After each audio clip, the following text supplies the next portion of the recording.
আরেকটা বিষয় একটু অবাক করেছে আমাকে, সেটি হলো যে অলরাউন্ডার কোটায় মোহাম্মদ সাইফুদ্দিনের না থাকাটা। মূলত মোহাম্মদ সাইফুদ্দিনের না থাকাটার কারণটা হলো যে তারা তরুণ তানজিম হাসান সাকিবকে বেছে নিয়েছেন এখানে। এর বিষয়ে কিন্তু আপনার নির্বাচকদেরকে প্রশ্ন করা হয়েছিল যে সাইফুদ্দিনের ফর্ম তো এখন খুব ভালো, বিপিএলে তিনি চমৎকার ব্যাটিং করেছেন, বোলিং করেছেন, একজন জেনুইন অলরাউন্ডার হিসেবে তিনি খেলেছেন এবং বাংলাদেশ দল লম্বা সময় ধরে একজন পেস বোলিং ওরিয়েন্টেড জেনুইন অলরাউন্ডারকে খুঁজছিল। সেটা তো সাইফুদ্দিন সেই প্রমাণটা দিয়েছেন ইনজুরি থেকে ফিরে আসার পরও। এবং জিম্বাবুয়ের বিরুদ্ধে এই সিরিজেও তিনি ভালো পারফর্ম করেছিলেন। একটা শেষ ম্যাচে তিনি ভালো পারফর্ম করতে পারেননি, 4 ওভারে 55 রান দিয়েছেন, সেই ম্যাচ বাংলাদেশ হেরেছিল। কিন্তু সার্বিকভাবে কিন্তু সাইফুদ্দিন খুব ভালো ফর্মে ছিলেন এবং ডেথ বোলিংয়ে অপশানে তাকে নিয়ে টিম ম্যানেজমেন্ট খুব ভালোভাবেই যাচ্ছিল এবং ডেথ বোলিংও তিনি ভালো করছিলেন, মিডল অর্ডারেও তিনি রান আটকে রাখছিলেন, উইকেট তুলে নিচ্ছিলেন।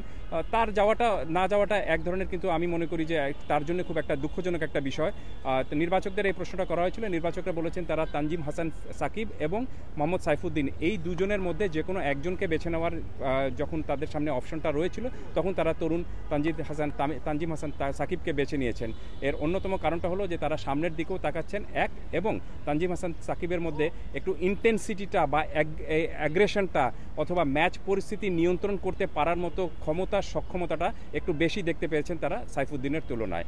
আরেকটা বিষয়টা হলো যে বাংলাদেশের যে 15 জনের স্কোয়াড গঠন করা হয়েছে সেই 15 জনের স্কোয়াডের মধ্যে 4 জন স্পিনার রয়েছেন, ইনক্লুডিং সাকিব আল হাসান। এর অন্যতম কারণটা হলো যে আমরা যদি আপনি ভারতের দলের দিকে তাকাই, বিশ্বকাপ দলের দিকে তাকাই, সেখানেও দেখবেন যে তারাও কিন্তু 4 জন স্পিনার নিয়ে দল গঠন করেছে। এর অন্যতম কারণটা হলো যে আমেরিকা এবং ওয়েস্ট ইন্ডিজের যে উইকেটে খেলা হবে সেখানে কিন্তু স্পিনাররা সাধারণত একটু বাড়তি সুবিধা পেয়ে থাকেন।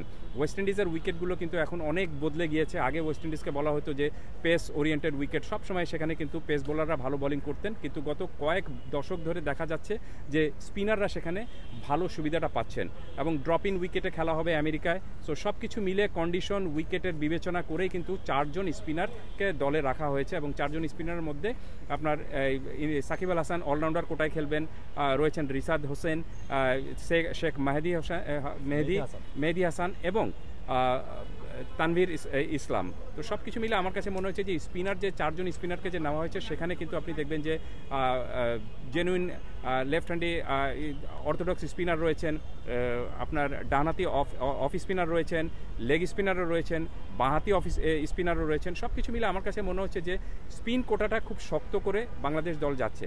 তবে এই 15 জনের স্কোয়াডের দুর্বলতার কথা যদি আপনি বলতে বলেন তাহলে আমি মনে করি সবচেয়ে বড় দুর্বলতার জায়গাটা বাংলাদেশ দলের টপ অর্ডার ব্যাটিংয়ে।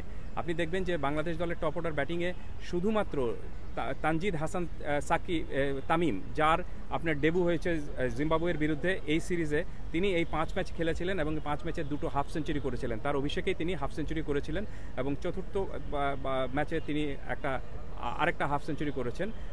সেই ম্যাচও বাংলাদেশ জিতেছে, 4-1 বাংলাদেশের সিরিজে জিতেছে এবং এই সিরিজে যদি আপনি বেস্ট ব্যাটার খুঁজতে বের করেন তাহলে সেখানে কিন্তু এই তানজিদ হাসান তামিমই কিন্তু বেস্ট ব্যাটার হিসেবে রয়েছেন। কিন্তু বাকি ব্যাটাররা, টপ অর্ডারের বাকি ব্যাটাররা কিন্তু মোটেও রান পাননি।